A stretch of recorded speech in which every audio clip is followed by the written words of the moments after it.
un yugo. Al matrimonio se le considera, se le conceptúa como una unión conyugal. Conyugal quiere decir conllevar, llevar juntos el yugo, compartiendo el yugo. Veamos las siguientes imágenes. Por ejemplo, aquí encontramos nosotros que aquí hay una pareja casándose y dentro de esta ceremonia se pone el lazo, es decir, el símbolo del yugo. Y entonces, ¿qué vamos a hacer a partir de este comienzo de una vida conyugal? Sí, una vida conyugal. Nuestro Señor Jesucristo decía: venid a mí todos los que estéis cansados y cargados, que yo os haré descansar. Quizá varios matrimonios se cansan, se sienten cansados. Sí, sin embargo, Cristo Jesús nos dice: llevad mi yugo sobre vosotros. Entonces este yugo es puesto por Dios. Hay que permitirle a Dios que ponga el yugo.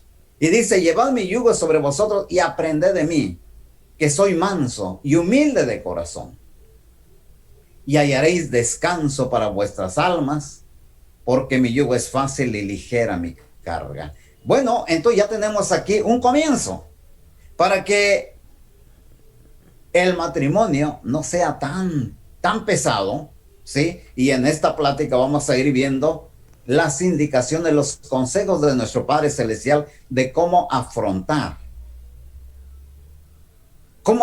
los conflictos. Veamos en qué consiste este yugo. ¿Cuál es ese yugo que tenemos que considerar? El yugo es conllevar con nuestra pareja a esa carga. El yugo es un pedazo de madera que nos une y que solamente poniéndonos de acuerdo, entonces podremos trabajar. Como los bueyes, se dan cuenta que se les pone la madera y entonces pueden arar, pueden abrir la tierra, caminar juntos.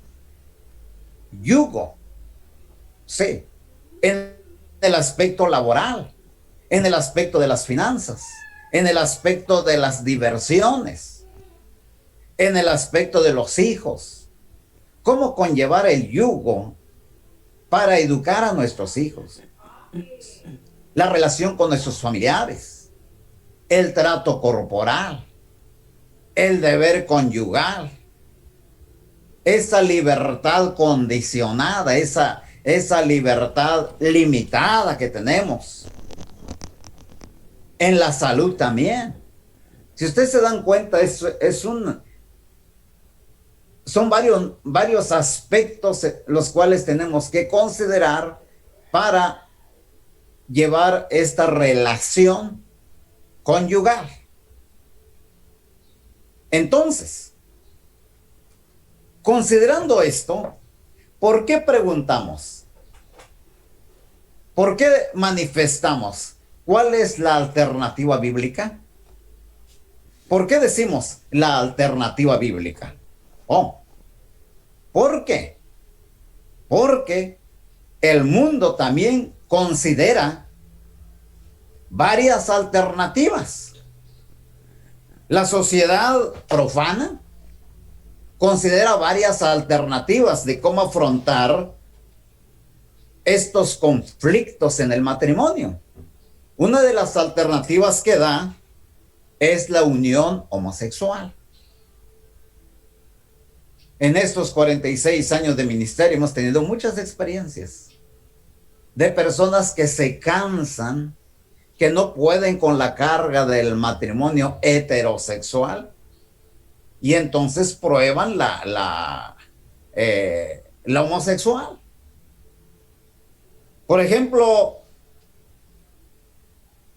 ahora una nueva versión del matrimonio es lo que en el año 2012 comenzara en Brasil,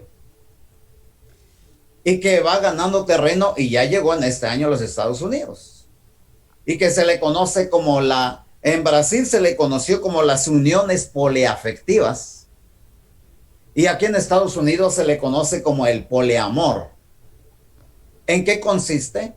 Consiste en que dice la jueza Claudia en Sao Paulo, dice, ¿quién dijo? Primero la pregunta de ella dice, primero la pregunta era, ¿quién dijo que la unión conyugal debe ser solamente entre hombre y mujer? Dice que no puede ser unión conyugal entre dos varones, entre dos mujeres.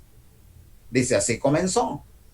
Pero dice ella, ahora yo pregunto, ¿quién dice que debe ser solamente una mujer, un hombre o dos hombres, dos mujeres? Dice, ¿por qué no tres? ¿Por qué no cuatro? ¿Por qué no cinco? Y ya hay leyes que protegen esa unión poliafectiva. Dicen, lo único que se requiere es que haya respeto, haya lealtad entre los que constituyen ese matrimonio.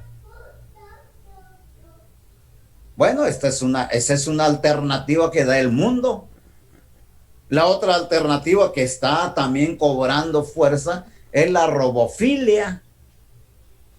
Es decir, de que ya desde Japón y el año pasado, no, el año antepasado llegó a Estados Unidos también. Ya se venden robots, mujeres, robots, hombres, para que se compre una esposa. Y dicen que así no va a tener ningún problema, ningún conflicto. ¿Por qué? Porque es un robot. Usted va a tener convivencia con ese robot y no hay ningún problema.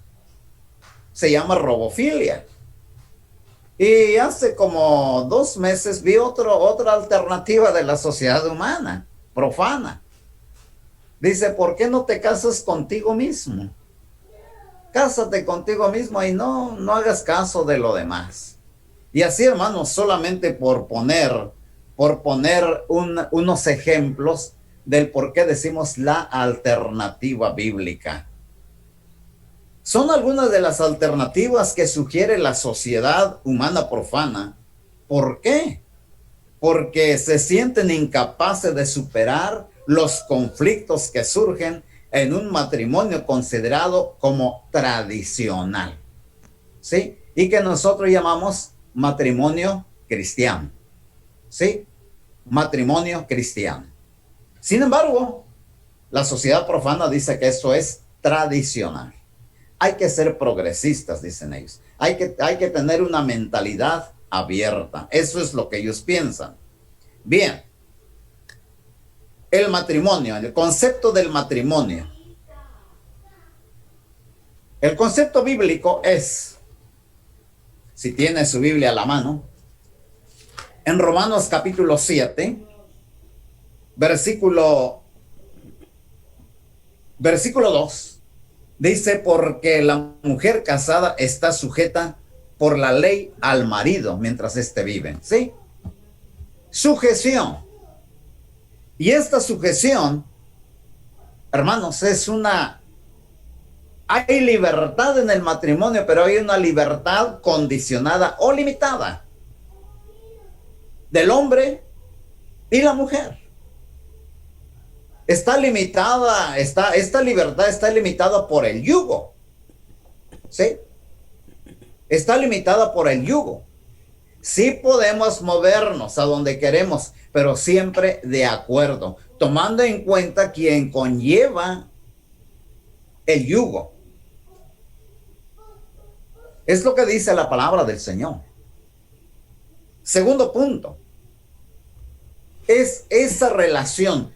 Cuando hablamos de un hermano, puedo decir yo, Gustavo de León, puedo decir yo, Carlos Malpartida, pero no estoy pensando, no estoy dividiendo la cabeza como algo extra y luego el cuerpo por otro lado, de ninguna manera. Yo estoy pensando en esa persona de manera total, como nuestro hermano de León, como nuestro hermano Malpartida, ¿sí? Y entonces, hermanos, tenemos que ver de que, como dice ahí en Efesios capítulo 5, 23, esa relación estrecha que debe existir entre el hombre y la mujer. Dice en Efesios 5, 23, porque el marido es cabeza de la mujer, así como Cristo es cabeza de la iglesia, la cual es su cuerpo y él es su salvador. Cabeza y cuerpo. Sí, cabeza y cuerpo. No puede haber existencia, no puede haber vida mientras haya separación, mientras haya división. Cristo, la iglesia, el marido y la esposa. Bien, entonces, el apóstol Pablo esto no lo vamos a leer, pero está en 1 Corintios 12 y Romanos capítulo 12, ambos capítulos nos hablan acerca de la unidad del cuerpo. La unidad del cuerpo, que son muchos miembros, pero uno solo. Y en el matrimonio son dos personas en una. Dejará el hombre padre y madre y se unirá a su mujer, y los dos serán una sola carne. ¿Sí? Entonces, considerando esto, cuando hay relación entre personas, es normal que surjan conflictos. Escúchelo, es normal. No lo consideremos como algo extraño, ¿no? Mientras haya relación entre personas, es normal que haya conflicto. Esto lo supo Dios desde el principio. Y por esto da las recomendaciones de cómo superar esos conflictos. Primero, ¿cómo superar los conflictos en el matrimonio? Principios generales que toda persona, todo cristiano debe conocer. El apóstol Pablo decía en su carta a Timoteo, en su primera carta, en Timoteo 4:7, solamente pronuncio este imperativo: ejercítate para la piedad. Sí, ejercítate para la piedad. ¿Qué significa? El término piedad difiere entre el Antiguo y Nuevo Testamento. En el Antiguo Testamento, el término piedad sugiere un significado como compasión. ¿Sí? Pero, de acuerdo al diccionario bíblico, piedad en el Nuevo Testamento ya es un término griego que se traduce más, se interpreta más como la capacidad de poner en práctica todo consejo divino. Escúchelo bien. Capacidad de poner en práctica todo consejo divino. Eso es lo que significa la palabra piedad. Entonces, cuando el apóstol Pablo dijo, ejercítate para la piedad, ejercítate para poner en práctica todo consejo divino. Aunque el término piedad, ¿sí? Por ejemplo, en Hechos capítulo 10, versículos 1 y 2, habla de Cornelio, dice, un hombre piadoso. ¿Qué significa eso? De que Cornelio tenía esa capacidad de poner en práctica el consejo divino, pero de acuerdo a la religión judía. ¿Sí? Habla de personas piadosas. Una persona piadosa. O por ejemplo, el apóstol Pablo dice, judíos piadosos. ¿Sí? Quiere decir que tenían esa capacidad de poner en práctica esos consejos. Ahora, sin embargo, hermanos, nosotros como cristianos, lógicamente que estamos hablando del consejo divino como lo que en realidad ya en la cristalización del plan de Dios para redimir al hombre, a ese punto llegamos cuando hablamos de la palabra piedad. Así es que la práctica del consejo divino es primordial para capacitarnos a superar conflictos. A esto es lo que llamamos nosotros disciplina divina. Disciplina divina, sí, hermanos, porque si estamos conviviendo dos personas, entonces tenemos que tener disciplina. Muchas veces los jóvenes no saben el enamoramiento, el apasionamiento, es diferente al amor. Y por eso es que se confunde mucho. ¿Por qué? Porque dicen, ¿cómo? Es que el enamoramiento debe tener disciplina. Es que hasta para estar enamorado tengo que ser disciplinado. Pero aquí no estamos hablando de estar enamorado solamente. Estamos hablando de amar a nuestro cónyuge. Entonces tenemos que someterlo a la disciplina de Dios. Y hermanos, créanme que tenemos que trabajar. Tenemos que trabajar la disciplina de nuestro Dios. Dice el autor de la carta a los Hebreos en el capítulo 12. Voy a leer los versículos 7 y 8, después el 11. El 11 me gusta mucho. Dice, si soportáis la disciplina, Dios os trate como a hijos. Porque, ¿qué hijo es aquel a quien el Padre no disciplina? Pero si se os deja sin disciplina de la cual todos han sido participantes, entonces sois bastardos y no hijos. Somos hijos de Dios. Sí, somos hijos de Dios. Y por lo tanto, Dios nos sujeta a una disciplina. Ahora, para el matrimonio. El matrimonio es la disciplina de Dios. Ejercitando la piedad. Dice el versículo 11. Es verdad que ninguna disciplina al presente parece ser causa de gozo, sino de tristeza. Pero después da fruto apacible de justicia a los que en ella han sido ejercitados.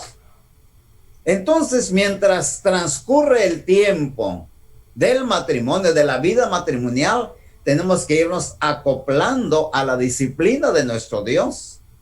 Es verdad que al principio es difícil. Es verdad que al principio cuesta. Es verdad que ninguna disciplina al presente parece ser causa de gozo, sino de tristeza. Pero después da fruto apacible de justicia a los que en ella han sido ejercitados. Entonces, si es normal, hermanos, si es normal que haya conflictos en un matrimonio, entonces el propósito de esta conferencia es dar la alternativa bíblica para superar los conflictos matrimoniales. Los escritores Kenneth Thomas y Ralph Killman expresaron: una de las principales responsabilidades del ministro cristiano, llámese anciano, llámese predicador, llámese maestro de Biblia, es reducir al mínimo los conflictos destructivos y permitir que los conflictos constructivos se produzcan. Hay que diferenciar entre los conflictos destructivos y los conflictos constructivos. Dicen ellos, una de las claves de hacerlo es comprender el estilo de manejo de conflictos propio y el de otros. ¿Cómo se maneja el conflicto? ¿Lo manejamos para destruir o lo manejamos para construir? ¿Cómo estamos abordando el conflicto en el matrimonio? No podemos detener el conflicto. No podemos detener los conflictos en nuestro matrimonio, pero lo podemos mantener saludable. ¿Sí? Lo podemos mantener saludable. ¿Cómo podríamos asimilar este concepto? Tanto en la iglesia como en el matrimonio. Siempre hemos buscado la unidad. El ideal de la unidad. Y raramente hemos estado de acuerdo en lo que esto significa. Hemos creído que la unidad es la ausencia de conflictos en nuestras relaciones interpersonales. Es lo que siempre hemos creído. ¿Qué es la ausencia de conflictos? La ausencia de críticas, la ausencia de individualidad. Creemos algunos que el concepto es igual a uniformidad. Sin embargo, esto no es así. Esto no es así. ¿Por qué no olvidarnos que la unidad debe trabajarse en un ambiente de comunidad? ¿Cómo? Sí. En vez de pensar en una unidad, en una unidad ideal, pensemos primero de que somos una comunidad. Primero, el matrimonio. Segundo, la familia. Tercero, la iglesia. De que convivimos con alguien. No vamos a pretender que sea igual que yo. Siendo así, la marca de la verdadera comunidad, la unidad bíblica, no es la ausencia de conflictos. Vayamos a la iglesia de Jerusalén. Vayamos a la iglesia de Corinto. Donde quiera hay conflictos. Pero ¿cómo se manejan esos conflictos? Hermanos, entonces no es la ausencia de conflictos donde hay unidad, sino es la presencia de un espíritu reconciliador. Podemos tener un desacuerdo con alguien en la iglesia, o podemos tener un desacuerdo con nuestro cónyuge, pero porque tenemos el compromiso de vivir en comunidad unos con otros y con Dios, entonces esto nos va a motivar a actuar conforme a la voluntad de Él, quien debe ser el árbitro de nuestras interrelaciones. Recomendaba el apóstol Pablo en Efesios 5:21, someteos unos a otros en el temor de Dios. Someteos unos a otros en el temor de Dios. Temor no quiere decir miedo. Temor quiere decir respeto. Someteos. Vamos hablando del matrimonio. Someteos, esposa y esposa, esposo y esposa. Someteos unos a otros en el temor, en el respeto a Dios. Que sea Dios el árbitro en nuestro matrimonio. Sí. ¿Se da cuenta usted? Yo lo ejemplifico de esta manera. Podemos estar discutiendo discutiendo en un matrimonio y de repente tocan la puerta y llega un amigo, un miembro de la iglesia. ¡Ay! Y empezamos a sonreír entre nosotros y tratarnos cordialmente ahí, ¿sí? No hay conflicto. No hay conflicto, ¿por qué? Porque hay un testigo ahí. Hay alguien que está presente. Nomás se va y empezamos el round otra vez. ¿Sí? Bueno, entonces consideremos a este huésped a Dios. Dios siempre está con nosotros. Por lo que Efesios 5:21 dice, someteos unos a otros en el respeto a Dios. Y bajo esa presencia divina, entonces vamos a confrontar los conflictos que se aparezcan en nuestro matrimonio. Siguiente punto. Cristo Jesús dijo que los hijos de este siglo son más sagaces en el trato con sus semejantes que los hijos de luz. Y pone un ejemplo, repito, Cristo Jesús dijo que los hijos de este siglo son más sagaces, son más listos, son más astutos en el trato con sus semejantes que los hijos de luz. Y pone un ejemplo ahí en Lucas capítulo 16, versículos 1 al 8. Es interesante lo que hizo este hombre. Dice aquí, dijo también a sus discípulos, había un hombre rico que tenía un mayordomo y este fue acusado ante él como disipador de sus bienes. Entonces le llamó y le dijo, ¿qué es esto que oigo acerca de ti? Da cuenta de tu mayordomía, porque ya no podrás más ser mayordomo. Entonces el mayordomo dijo para sí, ¿qué haré? porque mi amo me quita la mayordomía. Cavar, no puedo. Mendigar, me da vergüenza. Ya sé lo que haré para cuando se me quite de la mayordomía, que me reciban en sus casas.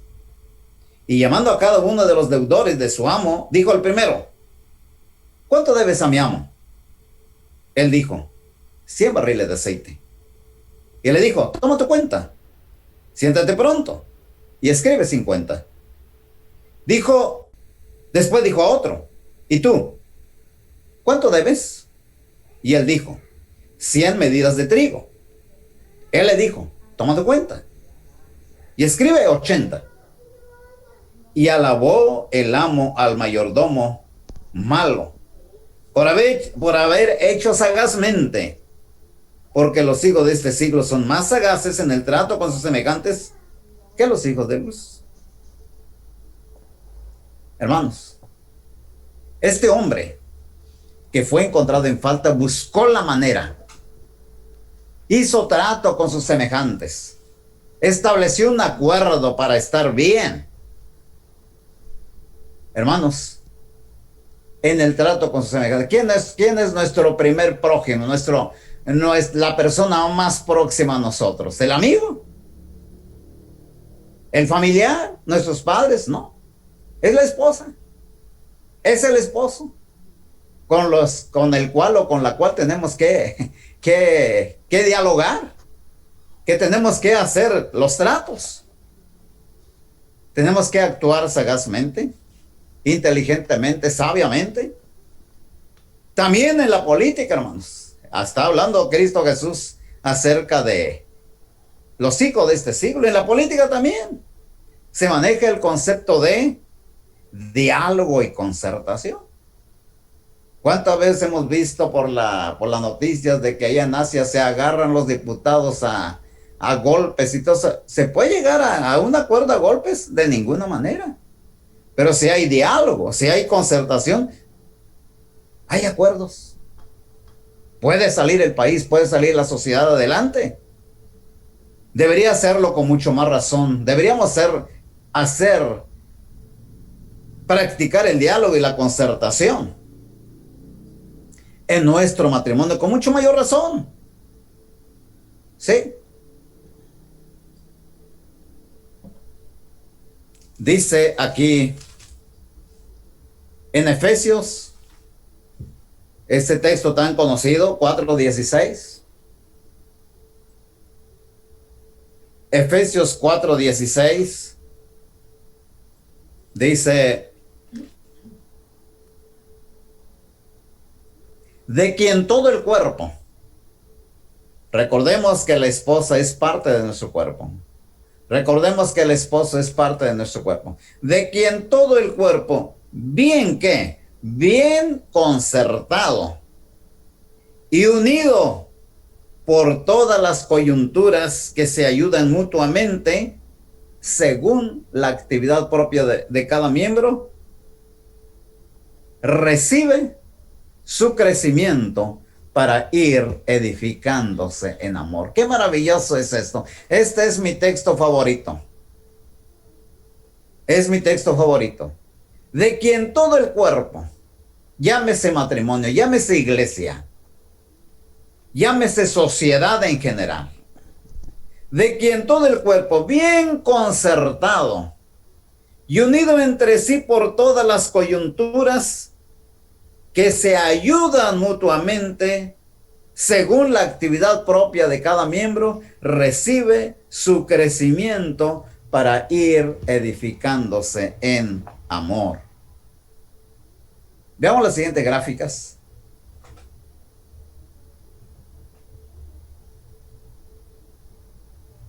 Trabajar juntos es lo esencial. Vamos a suponer que el de la gráfica izquierda es el esposo y la gráfica derecha es la esposa. Cada quien quiere alcanzar sus propios objetivos, pero sin diálogo no es posible. No alcanza a satisfacerse. ¿Qué tenemos que hacer? Pues dialogar. Dialogar, diálogo y concertación. Sí, trabajar juntos es lo esencial. Dialogar, ahí estamos viendo los dos animalitos poniéndose de acuerdo. Bueno, ¿qué vamos a hacer? Pero para eso hay que dialogar. Ah, ¿qué dijo el de la izquierda? Pues vamos primero para acá, esto está sabroso acá, por acá está bien, yo te invito. Ah, bueno, pues vamos para allá. Y ya están comiendo muy sabroso ahí. Y luego dice el animalito de la derecha, ahora que terminemos, vamos a probar esto también. Bien. Trabajar juntos es lo esencial. Dice acá en la gráfica, en la parte superior del dibujo, hay una representación simbólica de varias situaciones humanas. Dentro del matrimonio tenemos ese mismo cuadro triste, ¿sí? De que si no trabajamos juntos, no podemos llegar a una parte, pero entonces tenemos que dialogar y concertar, ponernos de acuerdo para trabajar, ya que estamos juntos. Si ustedes se dan cuenta, esos dos animalitos le están juntando un lazo. Vamos a ver la siguiente gráfica también. Establecer el circuito del habla, hermanos. Donde hay un emisor, un receptor y hay un código.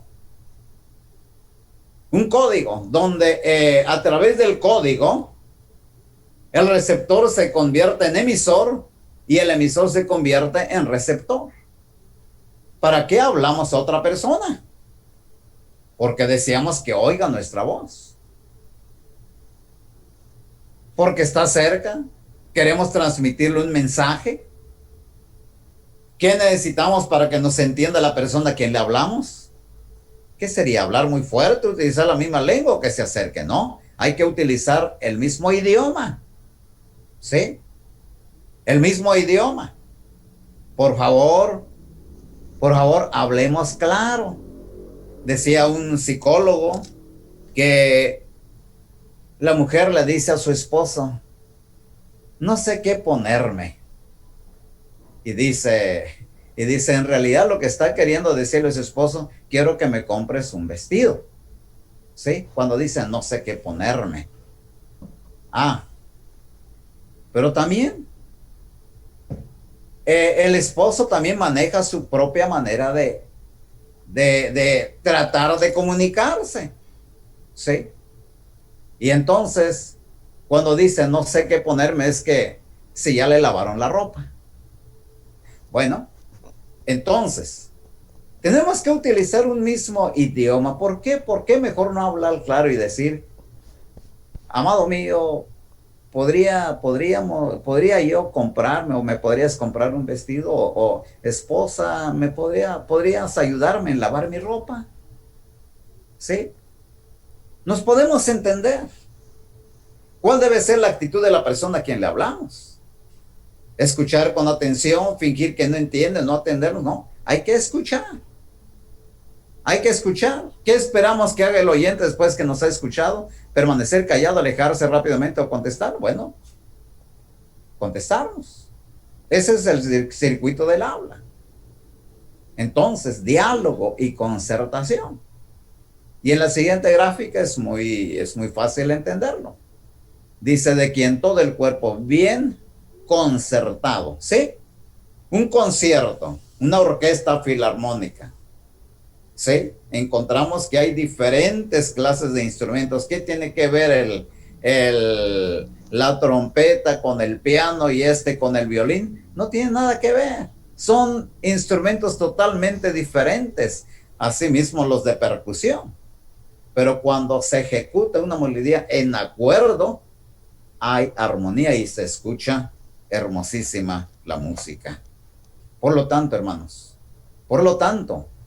en el matrimonio hay diversidad. Hay diversidad, pero el diálogo, la concertación, la disciplina, hermanos, puede llevarnos adelante para superar los conflictos. La verdadera comunidad en desarrollo, como son la iglesia y nuestro matrimonio, que va en pos de la verdadera unidad bíblica, no sucede de manera automática o instantánea, sino que debe ser intencional. El doctor Chapman en su libro Los 5 lenguajes del amor, dice que el amor debe ser una decisión. ¿Por qué? Porque el amor, el verdadero amor, se le confunde con el enamoramiento. Sí. El enamoramiento es muy diferente al amor verdadero. ¿Por qué? Yo siempre le digo a los jóvenes, cuídense mucho. No se dejen llevar por el enamoramiento. ¿Por qué? Porque ahí en Eclesiastés, ahí en el capítulo 11, versículos 9, ahí 10, 11, dice, el joven se lleva por sus impulsos, por lo que ve, por lo que siente. Entonces, el enamoramiento, hermanos, le digo yo a los jóvenes que en el enamoramiento, y le digo a los jóvenes, si no te bañas, te enamoras y te bañas. ¿Sí? Si no estás habituado a peinarte, te peinas, aunque no estés habituado. ¿Por qué? Porque estás enamorado. La muchacha se nunca ha agarrado una escoba cuando se enamora, anda, pero barriendo porque va a llegar de la persona que está enamorado. ¿Sí? Si la muchacha no está acostumbrada a usar falda, vestido, pero sabe que el enamorado, el de quien está enamorado le gusta que la mujer se vista con falda, pues se compra su vestido y se lo pone. Pero ¿qué pasa cuando baja el enamoramiento? ¿Sí?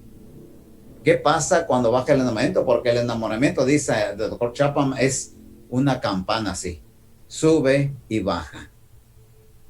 Entonces, sin embargo, el amor va así o va así, dependiendo de la actitud de cada uno de nosotros. Queremos la felicidad de nuestro matrimonio, hermanos. Y queremos que la felicidad sea automática, que baje del cielo. Bueno, ¿por qué seré infeliz? Yo pensaba que iba a ser feliz.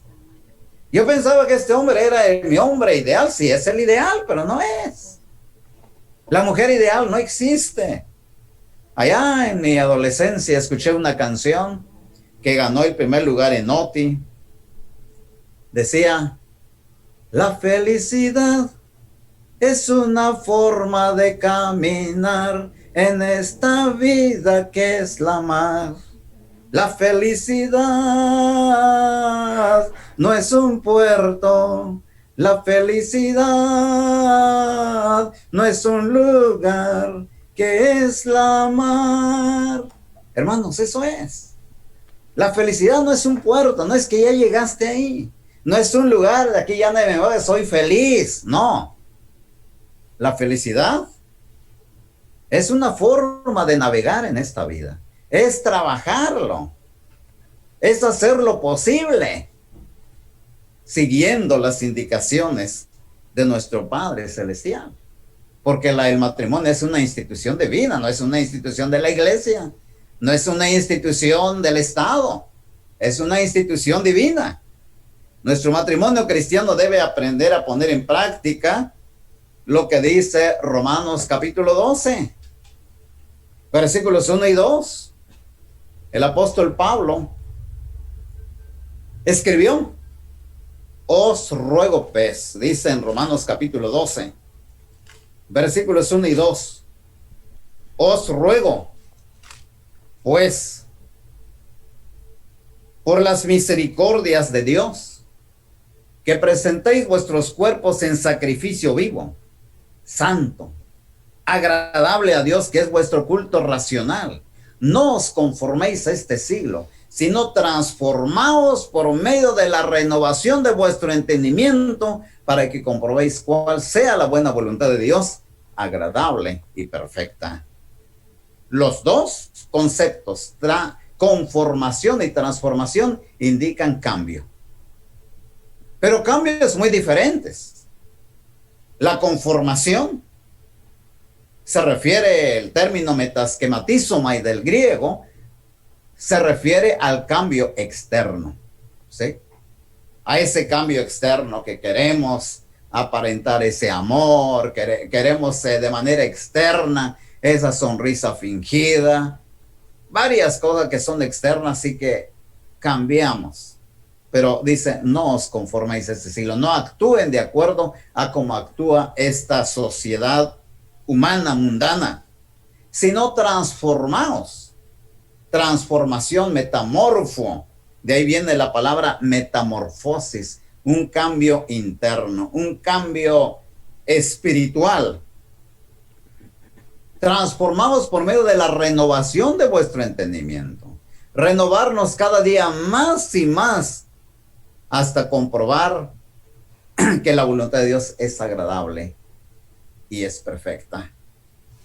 Que el efecto de Cristo, hermanos, nos constriña. Dice el apóstol Pablo en la segunda carta a los Corintios, capítulo 5, versículo 14 al 17, porque el amor de Cristo nos constriñe pensando esto, que si uno murió por todos, luego todos murieron. Y escucha el versículo 15, y por todos murió, para que los que viven ya no vivan para sí, sino para aquel que murió y resucitó por ellos. Ya no vivamos conforme a nosotros, no, sino conforme a aquel que murió y resucitó por nosotros. Pero tenemos que dejarnos constreñir por el amor de Cristo Jesús, porque el amor de Cristo nos constriñe. Y el versículo 17 dice, de manera que si alguno está en Cristo, nueva criatura es. Las cosas viejas pasaron, he aquí todas son hechas nuevas. Podemos aplicar estos principios, hermanos, son para nuestro matrimonio. No debe ser Cristo, no debe ser solamente cognoscitivo. Esto lo escribió Tácito. Esto lo dijo que Cristo vivió, lo dijo también Flavio Josefo, que no tenía nada que ver con la vida cristiana. No creían que Cristo era el Hijo de Dios, pero para nosotros Cristo es el Señor. Jesús es el Señor y Cristo es nuestro Rey. Él es el dueño de nosotros. Y hermanos, no somos perfectos. No hay mujer ideal, no hay hombre ideal, no hay hombre perfecto, no hay mujer perfecta. No hay. Vivamos la perfección en la perfectibilidad. Transformaos por medio de la renovación de vuestro entendimiento. Y dice el apóstol Pablo en su carta a los Filipenses, en el capítulo 3, versículo 12, dice, no que lo haya alcanzado ya, ni que ya sea perfecto. ¿Crees que has alcanzado la felicidad en tu matrimonio? ¿Que tienes el matrimonio perfecto, hermanos? No, no. No que lo haya alcanzado ya, ni que ya sea perfecto, sino que prosigo por ver si logro decir aquello para lo cual fui también nacido por Cristo Jesús. Hermanos, yo mismo no pretendo haberlo ya alcanzado, pero una cosa hago, olvidando ciertamente lo que queda atrás, prosigo hacia adelante.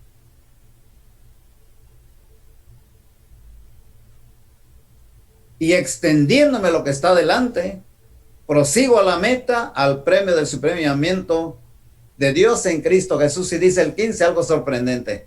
Así que todos los que somos, ¿qué? Perfectos, esto mismo sintamos. Como que hay una paradoja ahí. Hay una contradicción. Yo no pretendo haberlo ya alcanzado ni que yo sea perfecto, pero él lo dice. Así que los que somos perfectos, bueno, usted dice, bueno, pues entonces, ¿cómo? ¿Somos imperfectos o somos perfectos? En Cristo Jesús podemos encontrar la perfección, pero tenemos que inmiscuirnos, tenemos que involucrarnos en este camino de la perfectibilidad. Otro punto importante que tenemos que considerar, hermanos, varón y hembra nos creó Dios. El matrimonio es de hombre y mujer. El matrimonio está conformado por dos personas diferentes. Dice Génesis 1:27, y creó Dios al hombre a su imagen, y a imagen de Dios lo creó, varón y hembra los creó.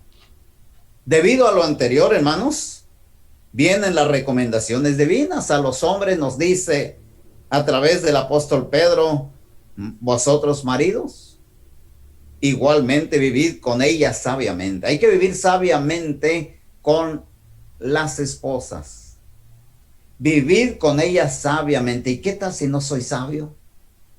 Vivir con ellas sabiamente, dando honor a la mujer como a vaso más frágil y como coherederas de la gracia de la vida para que vuestras oraciones no tengan estorbo. Y esto está aludiendo a tratar a la mujer, a la esposa, como a vaso más frágil, está aludiendo a la naturaleza emocional de la mujer. ¿Qué hay que atender? Nos está llamando la atención de los esposos, los hombres, cómo tratar a nuestras esposas, considerando su naturaleza. Ah, pero hay un texto extraño aquí en la primera carta a Timoteo 2:15, dice, pero la mujer se salvará engendrando hijos si permaneciere en fe, amor y santificación con modestia. Hay mucha interpretación con respecto a esto, pero una de las más acertadas está aludiendo a la capacidad de ternura, ¿sí? A la capacidad de ternura puesta en la mujer tan necesaria para la crianza de hijos. Tenemos que entender esto en la naturaleza de la mujer. Muchas veces en la congregación hay un recién nacido y veo que las mujeres 10 o 15 están alrededor ahí. Ay, pero qué bonita, mire, que están ahí emocionadas. Y yo digo, ¿qué estarán viendo ahí? Y ya me acerco. Ah, pues es un bebé. El hombre así es más frío, ¿sí? Porque uno dice, bueno, ¿y qué tendrán los hermanos ahí que están emocionados? Ay, que permíteme. Y uno llega, ah, pues es un bebé que está ahí. ¿Sí? Hermanos, porque somos diferentes, hermanos. Somos diferentes. Esto no quiere decir que no tengamos que cargar a nuestros hijos. Pero las hermanas ven un bebé y rápido y para que yo agarre un bebé tienen que decirme, hermano, cárguelo. Ah, bueno, pues véngase.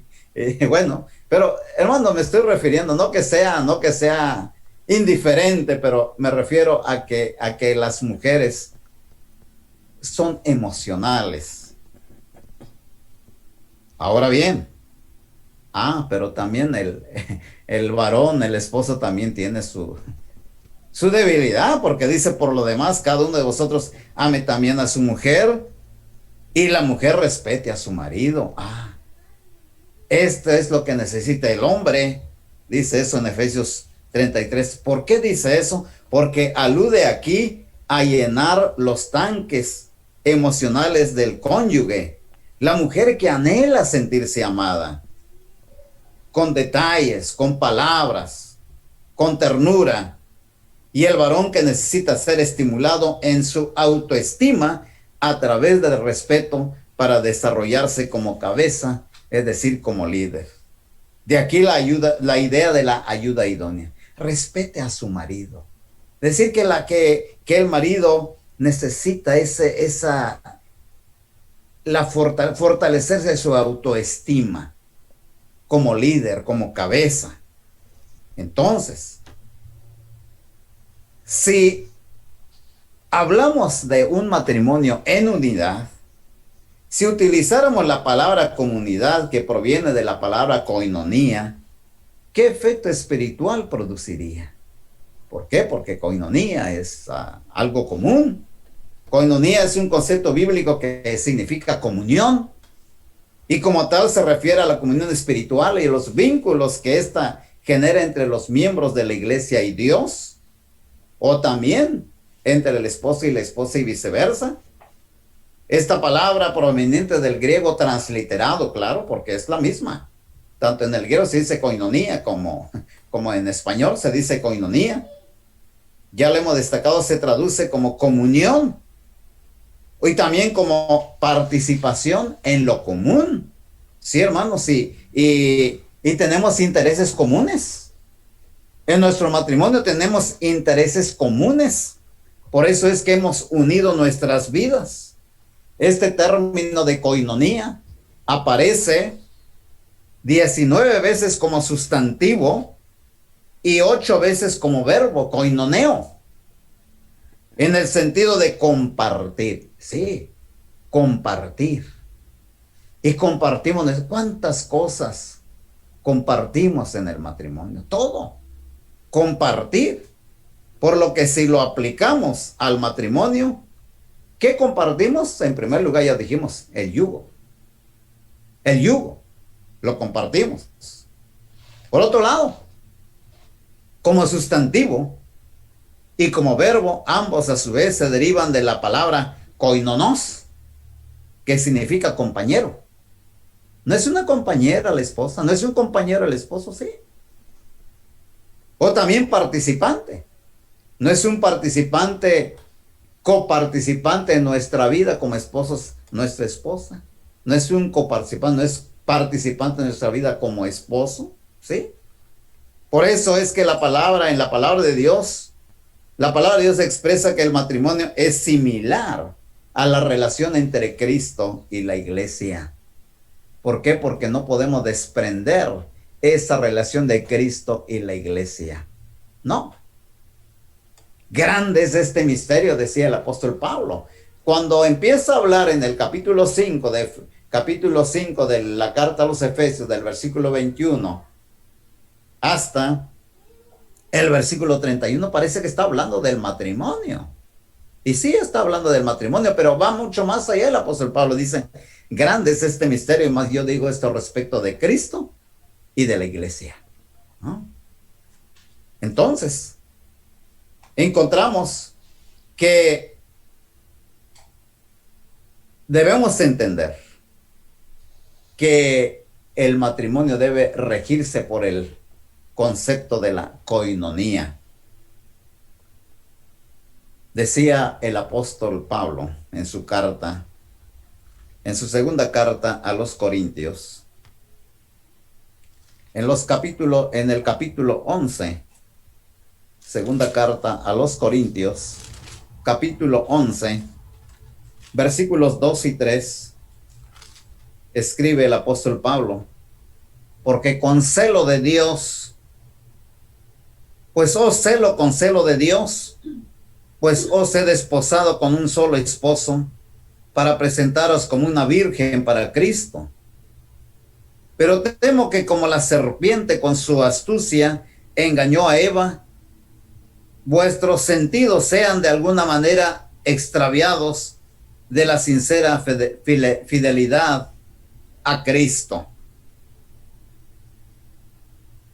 Esa relación de la iglesia con Cristo es la misma, es el mismo sentimiento, es la misma fuerza que debe existir entre el esposo y la esposa. Consideremos también la naturaleza que Dios ha otorgado en esta vida, y que al ver Cristo que el hombre ha extraviado la manera de vivir, dijo, yo soy la puerta. El que por mí entrare será salvo, y entrará y saldrá y hallará pastos. El ladrón no viene sino para hurtar y matar y destruir. Yo he venido para que tengan vida y para que la tengan en abundancia. ¿Cómo se aplica este principio a nuestro matrimonio? La vida matrimonial. Sí, es una vida. Hay que habituarse a la vida matrimonial. Porque cuando la persona no es guiada por la dirección de nuestro Dios, sigue pensando en su individualidad, sigue comportándose como soltero, sigue comportándose como soltera. Entonces, el ladrón no viene sino para hurtar y matar y destruir. ¿Cuántos conceptos diabólicos hay en cuanto a lo que se le conoce como matrimonio, que no es matrimonio? No permitamos que el diablo hurte, mate y destruya nuestro matrimonio. Hace muchos años aprendí un coro. Tiene diferente enfoque, pero hay un enfoque que es para el matrimonio y que debemos nosotros entonar cuando veamos que el diablo está amenazante en nuestra vida matrimonial.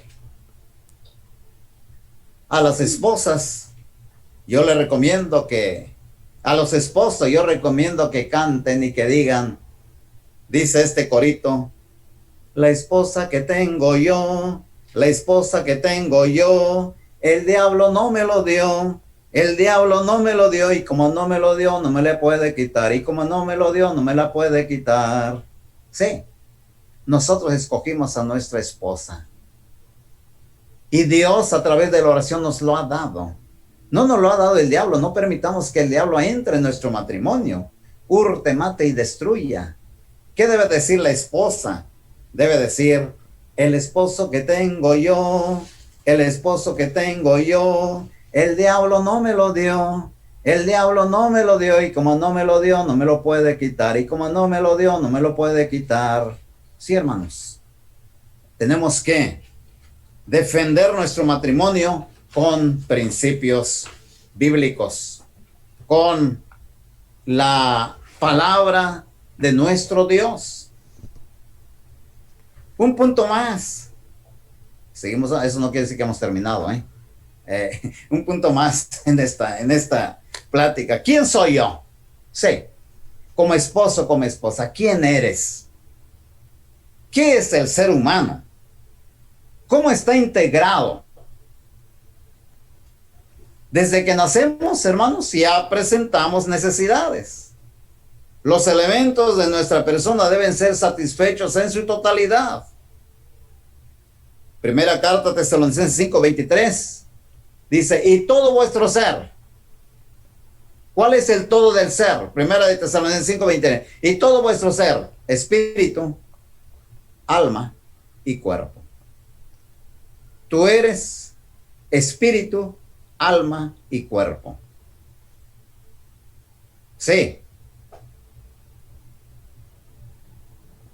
Y Dios te ha provisto para tus necesidades del espíritu, del alma y del cuerpo.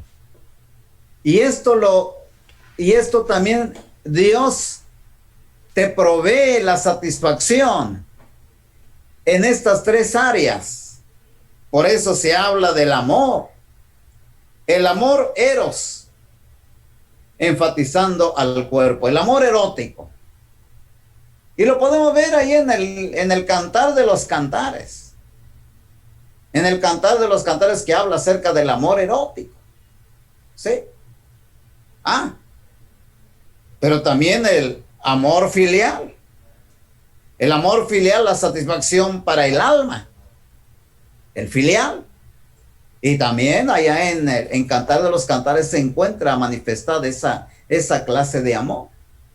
La amistad que debe prevalecer en el matrimonio. Y el ágape. El ágape, el amor espiritual. El ágape, el amor incondicional. Eros, filos y ágape. Cuerpo, alma y espíritu.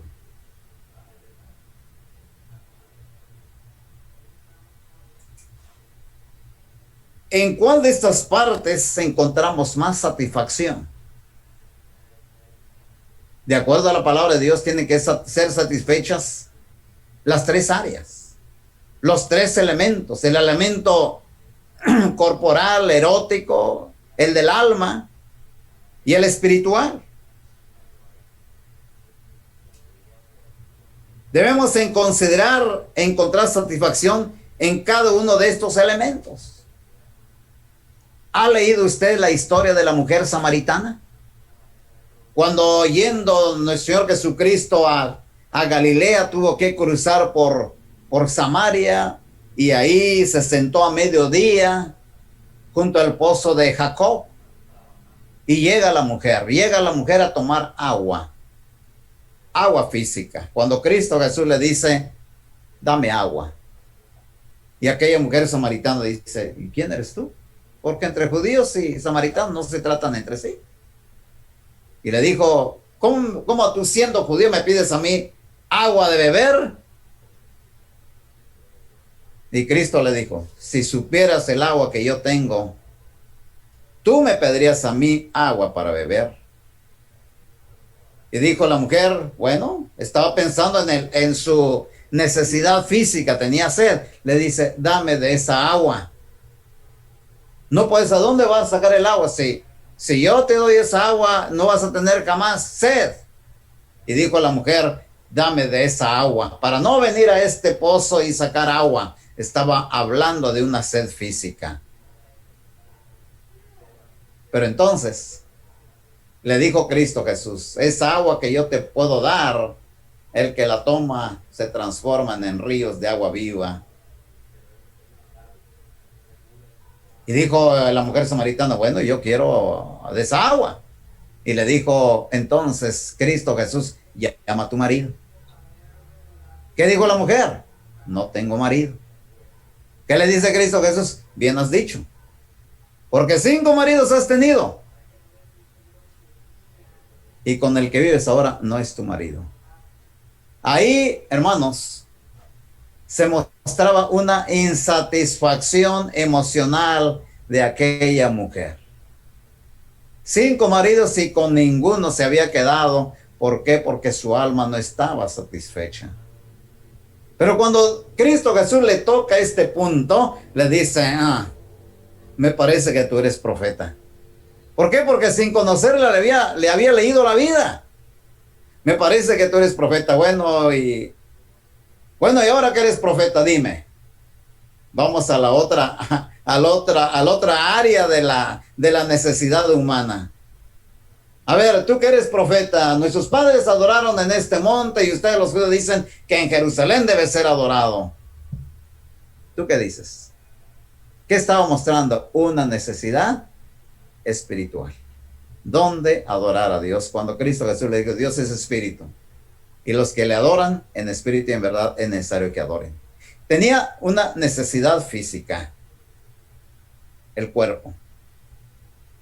Había buscado ser amada. La necesidad del alma. Sí. Y luego, ¿dónde debemos adorar a Dios? Esa necesidad espiritual. Hermanos,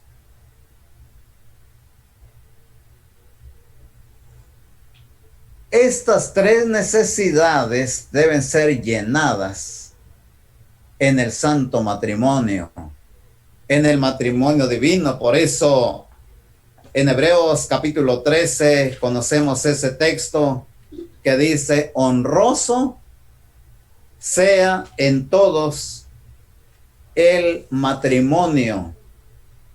Honroso sea en todos el matrimonio y el lecho sin mancilla. Honroso. Honra, donde hay respeto. Sí. Donde hay respeto. Donde hay diálogo. Donde hay acuerdo. Donde hay voluntad. El lecho sin mancilla. El hecho sin mancilla.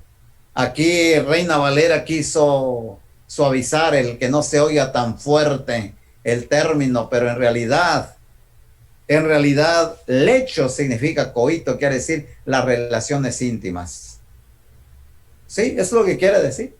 En el sentido directo, en la traducción directa.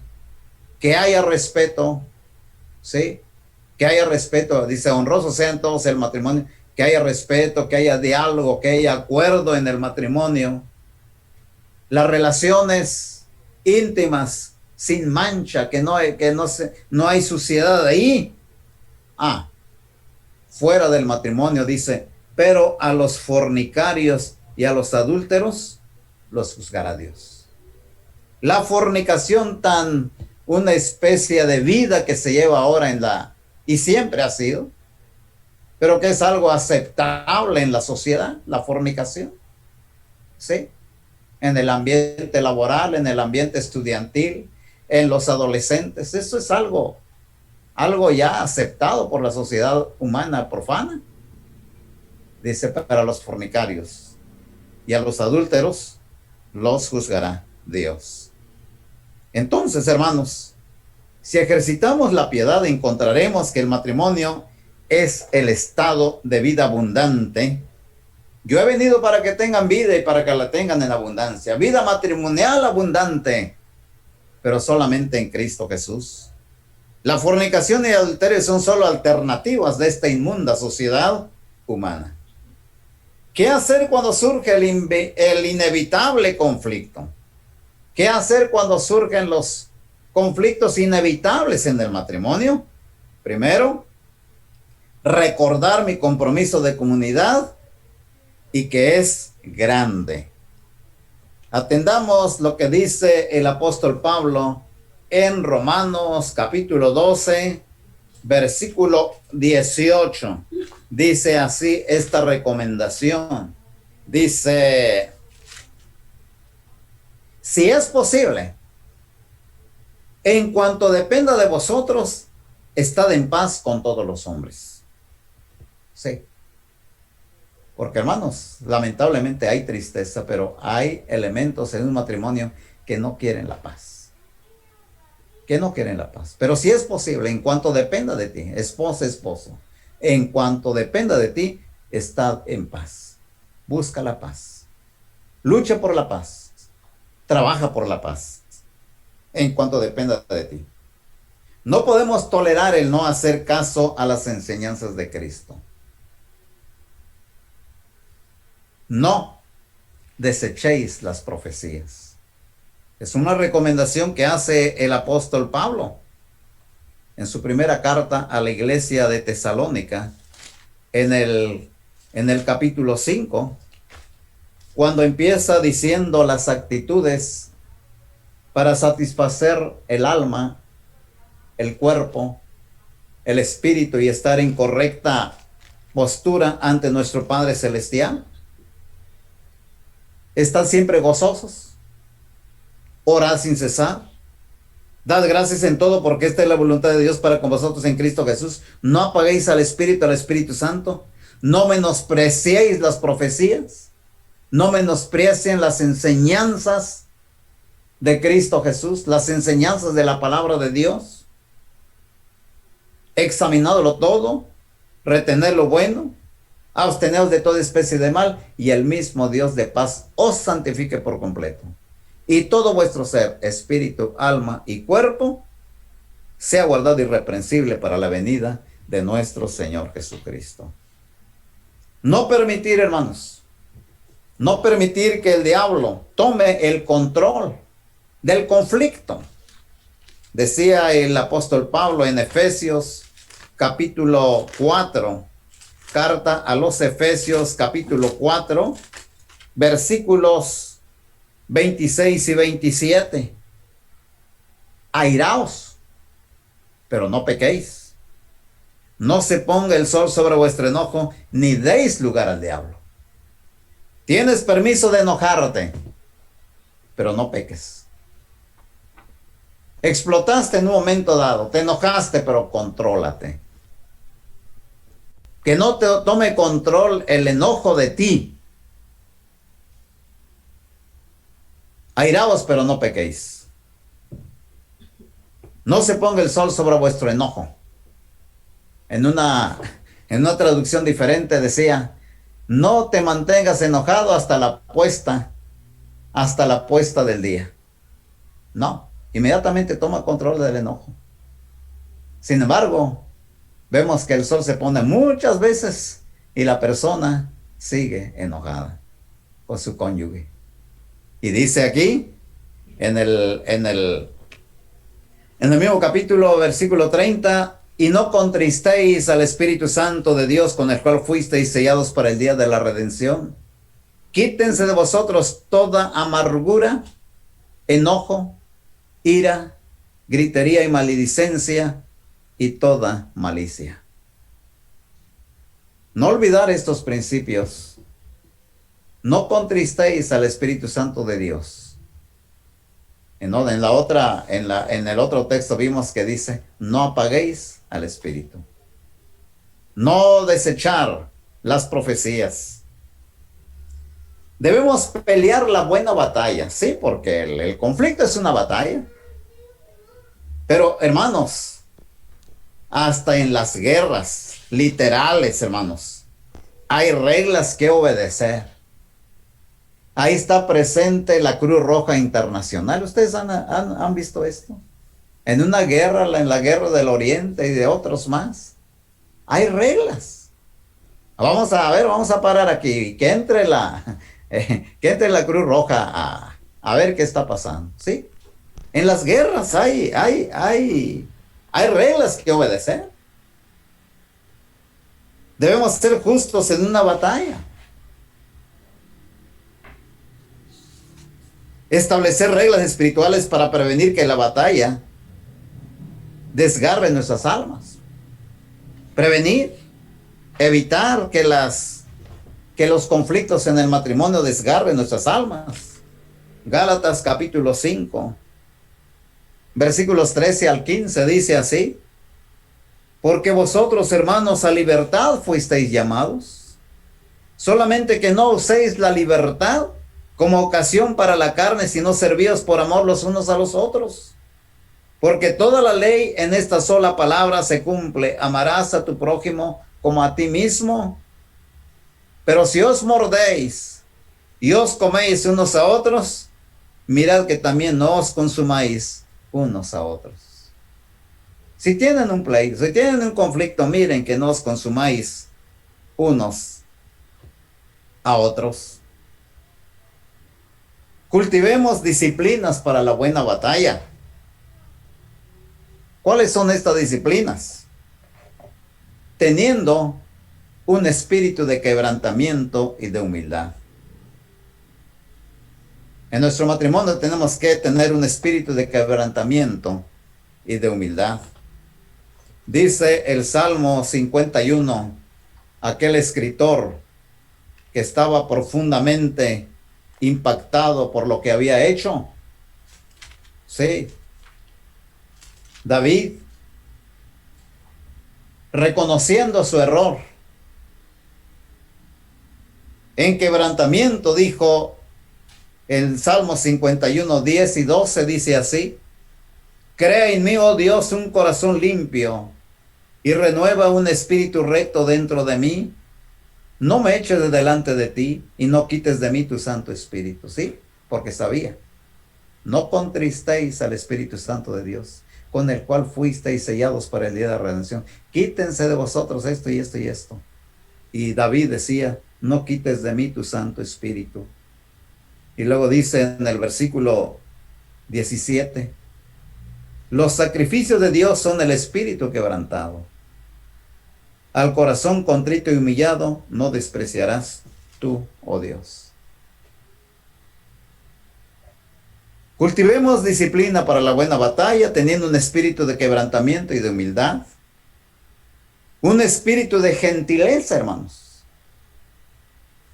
Dice un dicho mexicano, no sé si en Sudamérica también existe este dicho, dice: lo gentil no quita lo valiente. Dice el apóstol Pablo, y habla de un conflicto aquí. Habla de un conflicto, habla de diferencias.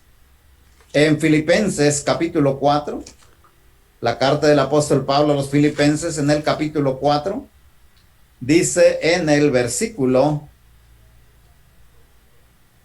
los versículos 2 al 5: ruego a Evodia y a Síntique que sean de un mismo sentir en el Señor. Asimismo te ruego a ti, compañero fiel, que ayudes a estas que combatieron juntamente conmigo en el Evangelio, con Clemente también, y los demás colaboradores míos cuyos nombres están en el libro de la vida. Regocijaos en el Señor siempre. Otra vez digo, regocijaos. Vuestra gentileza sea conocida de todos los hombres. El Señor está cerca. Hay una disensión ahí entre Evodia y Síntique. Pero el apóstol Pablo dice: ayúdenlas. Ayúdenlas que sean de un mismo sentir. No pierdan el regocijo, no pierdan la alegría. En este caso el matrimonio, que el conflicto no haga que perdamos la alegría en nuestro matrimonio, el regocijo de ser un matrimonio cristiano. Que nuestra gentileza sea conocida de todos los hombres. La gentileza, no por el hecho de tener el conflicto y vamos a dejarnos de servir, de dejarnos de sonreír, de dejarnos de preocuparnos el uno por el otro. Tiene que haber un espíritu de firmeza, hermanos. A los momentos difíciles que se vienen, el conflicto, tenemos que estar dispuestos a afrontarlos, a afrontar el compromiso que viene. Fue la actitud de nuestro Señor Jesucristo, cuando sabía que el compromiso por el cual había venido a este mundo se acercaba. Cuando supo que el tiempo se había acercado, dice ahí en Lucas capítulo 9, Lucas capítulo 9, en el versículo 51, dice así: cuando se cumplió el tiempo en que él había de ser recibido arriba, afirmó su rostro para ir a Jerusalén. Afirmó su rostro. Investigando sobre afirmar el rostro, dice poner la cara de pedernal. En otras palabras, voy a resistir todo lo que tengo que estar dispuesta a afrontar el conflicto. Claro, siempre manteniendo el conflicto en un estado saludable para tener una pelea justa. La pelea, puede haber pelea, pero que sea justa, que sea constructiva, que sea para construir y no para destruir. El apóstol Juan en su tercera carta de Juan, decía en el versículo 11, amado, no imites lo malo, sino lo bueno. El que hace lo bueno es de Dios, pero el que hace lo malo no ha visto a Dios. Y el sabio en Proverbios, también en el capítulo 11, Proverbios capítulo 11, versículos 23 al 25, escribió así. Dice así: el deseo de los justos es solamente el bien. Sí. Si eres esposo justo, si eres esposa justa en un conflicto, tu deseo debe ser solamente el bien. Mas la esperanza de los impíos es el enojo. Hay quienes reparten y les es añadido más. Y hay quienes retienen más de lo que es justo, pero vienen a pobreza. Qué interesante esto.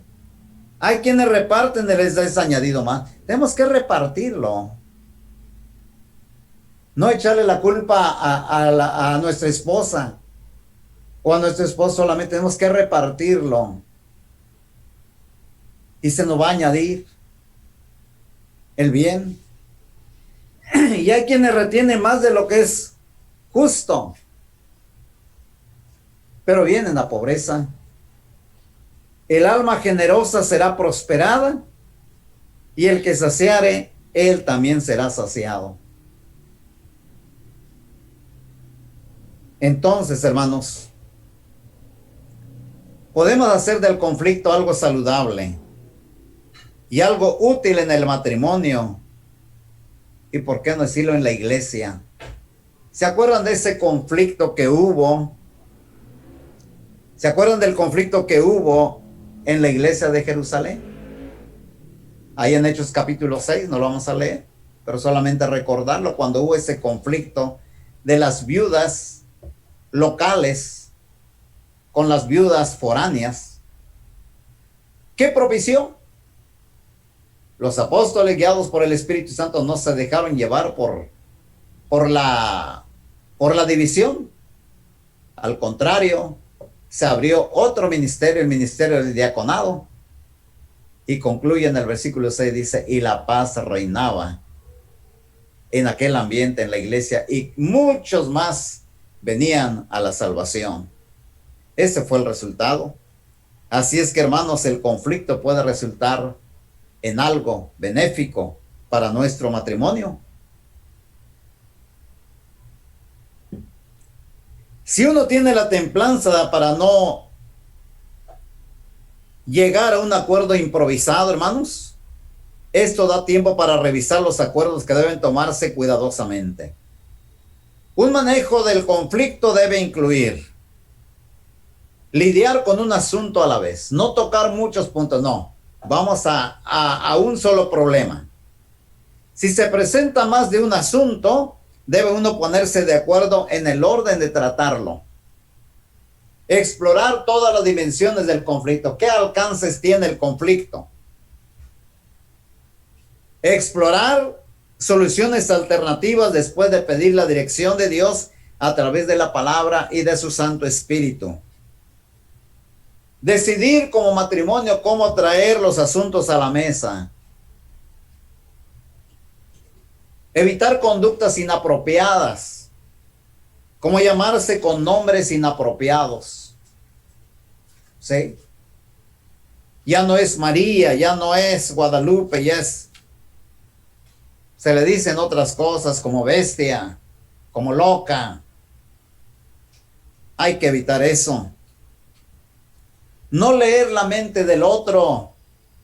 Es decir, atribuirle premeditadamente motivos malos al otro. Puede haber sucedido algo por error o por ignorancia.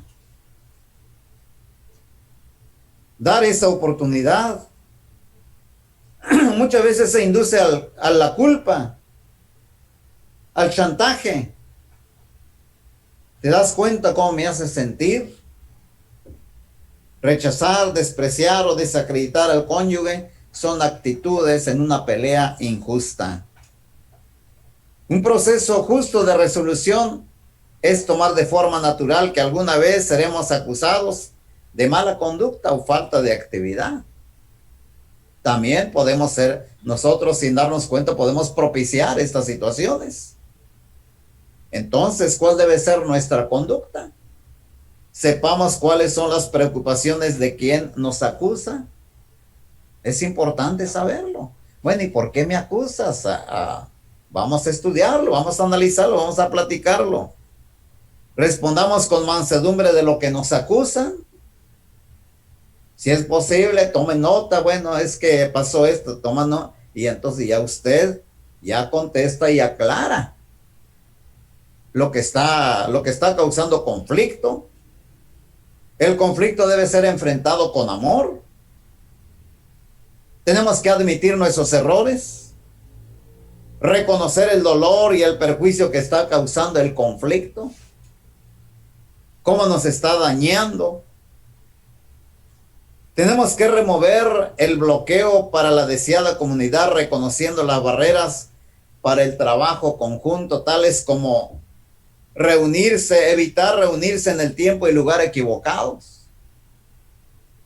Cuando el esposo va manejando en pleno tráfico y el otro quiere tratar un problema ahí, pues no es el tiempo, no es el lugar. ¿Por qué? ¿Y por qué se hace? Porque ahí no se puede defender, está bien el tráfico, pues ahora es el momento de decirle.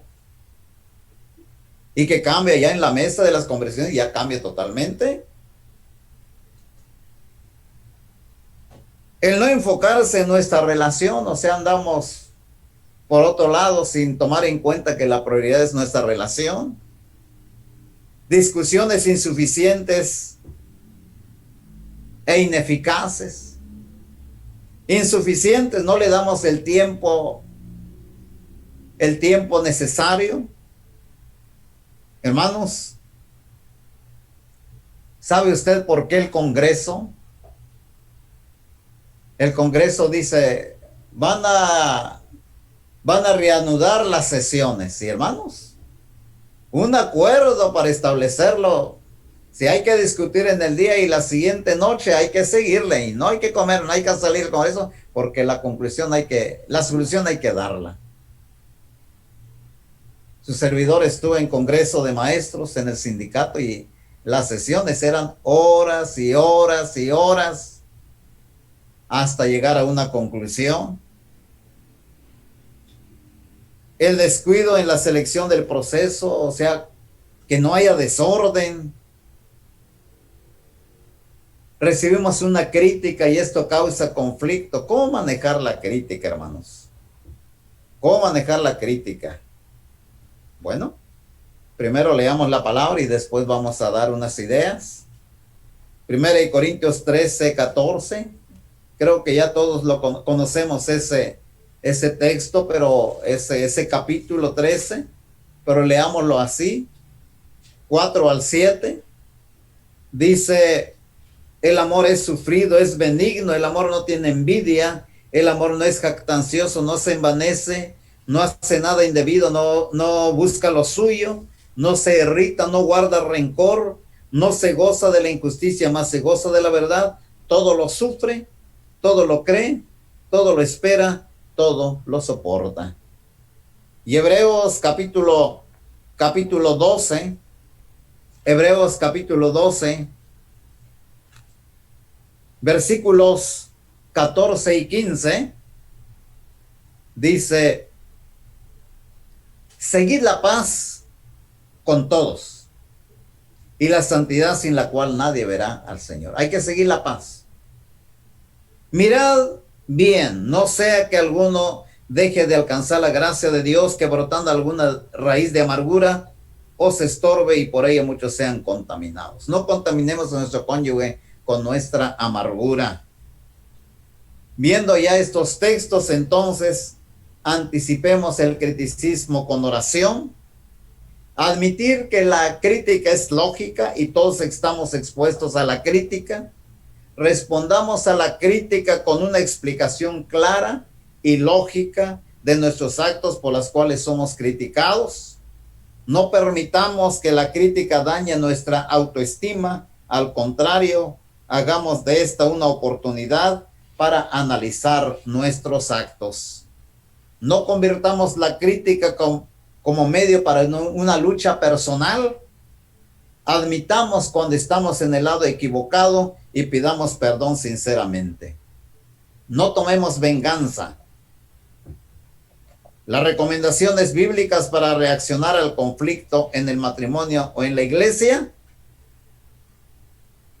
Mateo 18 y 20, 18 al 20, Mateo 18 al 20. Lo hemos escuchado, pero hay que practicarlo.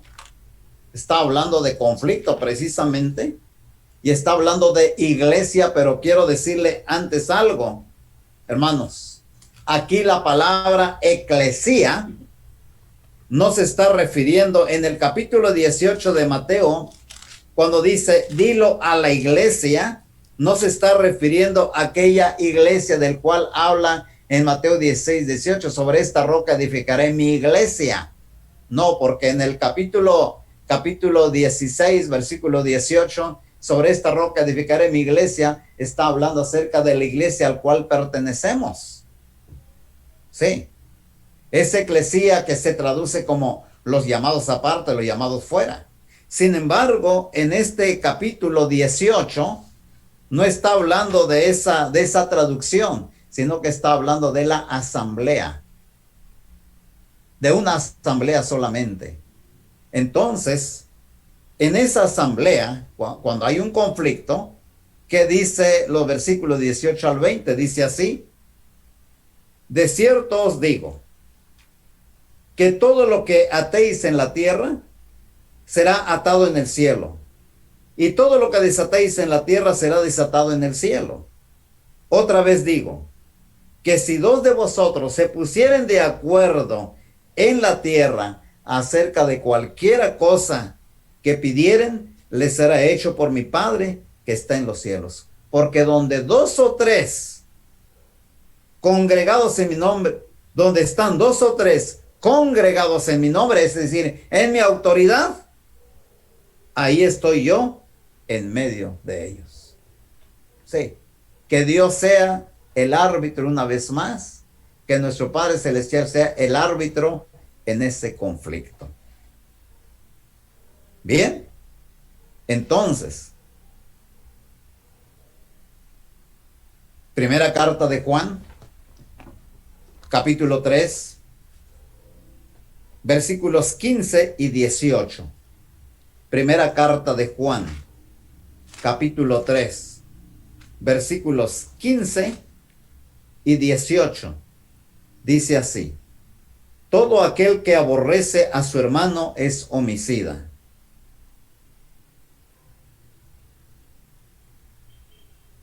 Tres, 15 y 18. Dice: todo aquel que aborrece a su hermano es homicida. Y sabéis que ningún homicida tiene vida eterna permanente en él. 18. Hijitos míos, no amemos de palabra ni de lengua, sino de hecho y en verdad. No amemos de palabra a nuestro esposo o nuestra esposa. Amemos de verdad. En base a esto, las personas que temen el conflicto comúnmente reaccionan en una de las siguientes formas: reaccionando carnalmente con gritos, ofensas, etc., negándose al análisis o a la búsqueda de un acuerdo, trivializando, es decir, huyendo del punto principal o usando argumentos no sustanciales, o culpando a otros o culpándose a sí mismos. Por lo tanto, es de vital importancia la implementación del ministerio de la consejería matrimonial en la congregación para estar al servicio de los matrimonios desde su comienzo y darle seguimiento. Quiero decirles, hermanos, que felicito a la congregación en Huanchac porque tiene este ministerio sobre matrimonios. Porque cuando su servidor comenzó su vida matrimonial, esta clase de ministerios no existía. ¿Cuánto hubiera deseado yo que alguien en la iglesia, desde el noviazgo, me tomara y me dijera: quiero platicar con ustedes? O recién casados: quiero platicar con ustedes. O dar el seguimiento al proceso matrimonial. Pero hermanos, difícilmente había reuniones de jóvenes. Difícilmente. Ahora imagínense un ministerio sobre matrimonios, hermanos, no existía. Entonces, hermanos, es muy importante que cada congregación, o como en este caso, a través de estos medios, fortalecer los matrimonios por medio de la consejería. Hermanos, esposos, esposas, no olvidemos el primer amor. No olvidemos el primer amor. Quizá el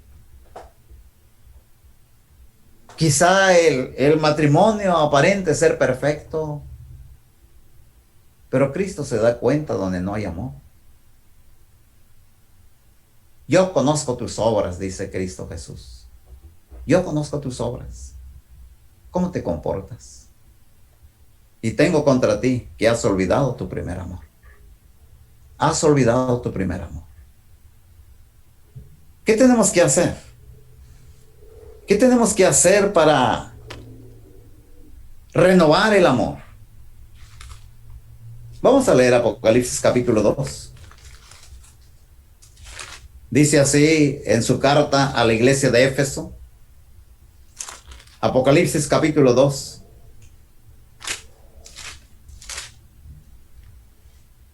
Versículos 1 al 5.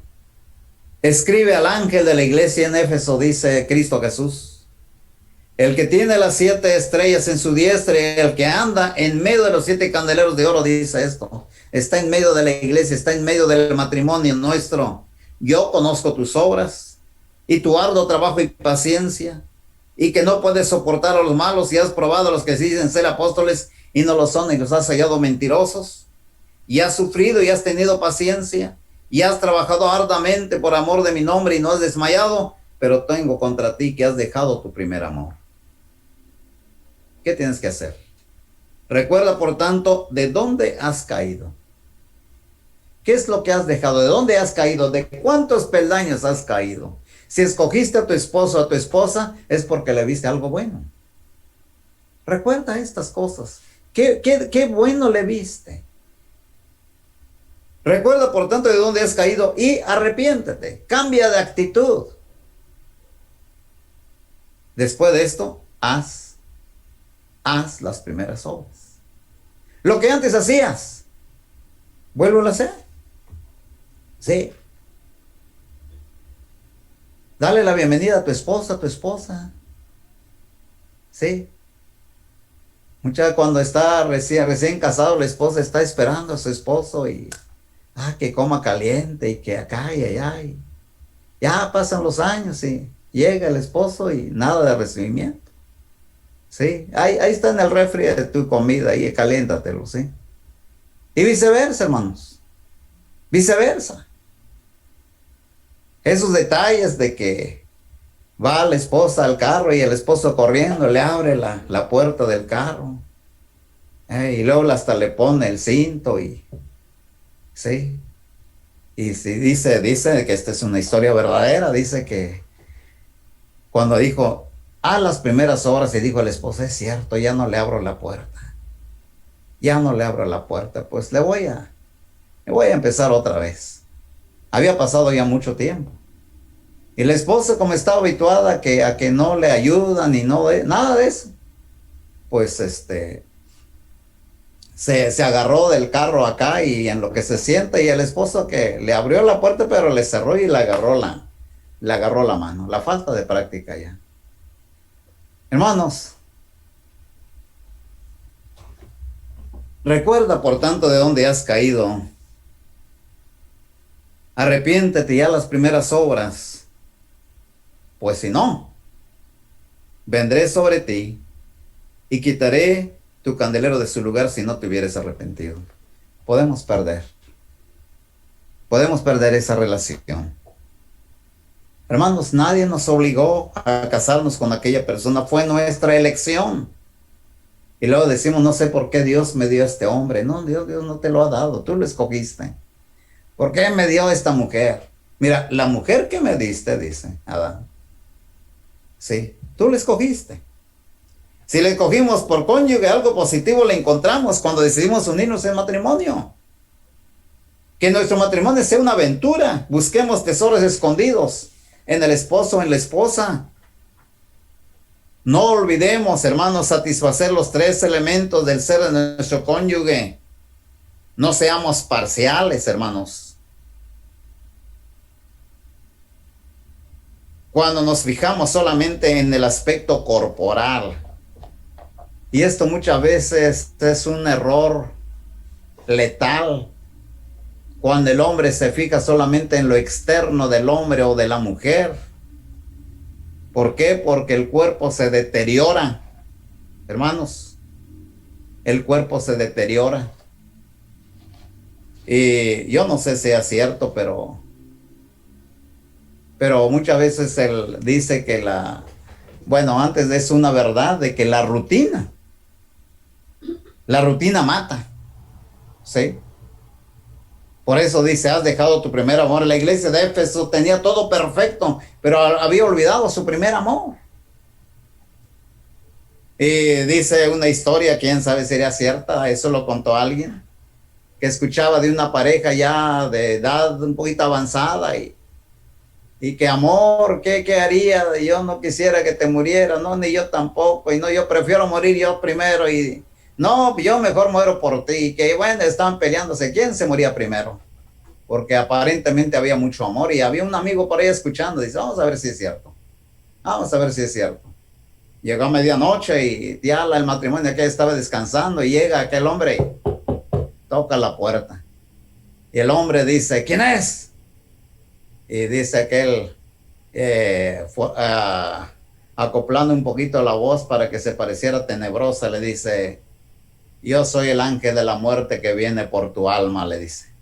Y el esposo para pronto le da un codazo a la señora y dice, ahí te buscan, dice, ahí están preguntando por ti. Sí. ¿Por qué? Porque no era cierto, ya no era el amor. Tenemos que vivir el amor verdadero, hermanos. Entonces,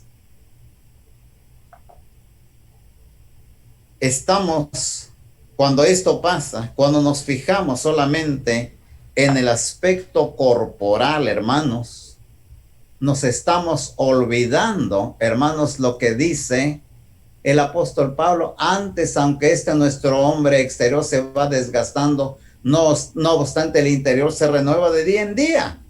Si nosotros nos fijamos solamente en el aspecto corporal de la mujer o del hombre, esto nos puede pasar. Ahí está usted viendo a esta muchacha, su esposa, su novia, la que escogió para compartir la vida, hermosa. Ahí le tiene usted con su corona y todo eso. Pero si viene la rutina, si no trabaja su amor, si solamente se va por la vista, si solamente se fija en el cuerpo de la mujer o en el cuerpo del hombre, con el paso del tiempo, ¿qué pasa?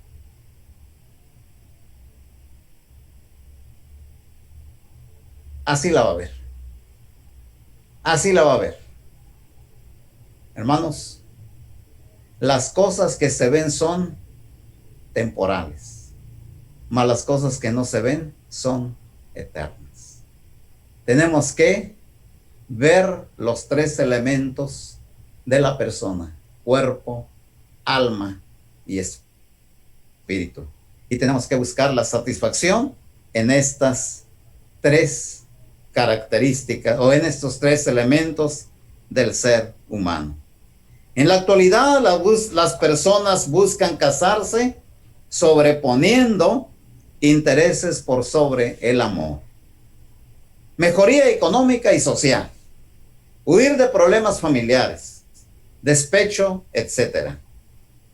Paz, santidad, obras justas son elementos importantes en la constitución de nuestro matrimonio. Permitamos que impere en nosotros la grandeza del amor. Concluye el apóstol Pablo en su primera carta a los Corintios, capítulo 13. ¿Se acuerda cómo concluye este capítulo? Dice así. Dice: y ahora permanecen la fe, la esperanza y el amor. Estos tres, pero el mayor de ellos es el amor. Cultivar el amor. El amor sobre todas las cosas. En mi adolescencia eran tiempo del rock and roll, pero había un rock and roll sano. Había un rock and roll de mucho mensaje a los jóvenes. Y había un grupo de aquí de Estados Unidos que se llamaba Creedence. Y la temática era sencilla, dice campos de algodón. Pero cuando llega a México, había una persona que le puso otra letra. Y me gusta mucho. Y esto es lo que yo les digo a los jóvenes. Que huyan de las pasiones juveniles y busquen las cosas, las que no se ven, que son eternas. Que busquen las cosas espirituales en el muchacho y en la muchacha. Y esta canción decía: cuando apenas era un jovencito, mi mamá me decía: mira, hijito, un amor pronto has de encontrar. Cuando apenas era un jovencito, mi mamá me decía: mira, hijito, busco amor, nada más amor. Le pregunté que cómo quería la que la amaría. Me miró y luego me sonrió. No la busques, dijo, muy bonita, porque al paso del tiempo se le quita. Busca amor, nada más amor. Dice Cristo Jesús: los hijos del siglo presente son más sagaces que los hijos de luz. Busquemos el amor, busquemos los valores. La fe permanece en la fe, la esperanza y el amor, pero el más grande de ellos es el amor. Que los conflictos en el matrimonio sean superados con el amor. Amados hermanos y hermanas, que la paz de nuestro Dios sea con cada uno de ustedes. Que Dios le bendiga.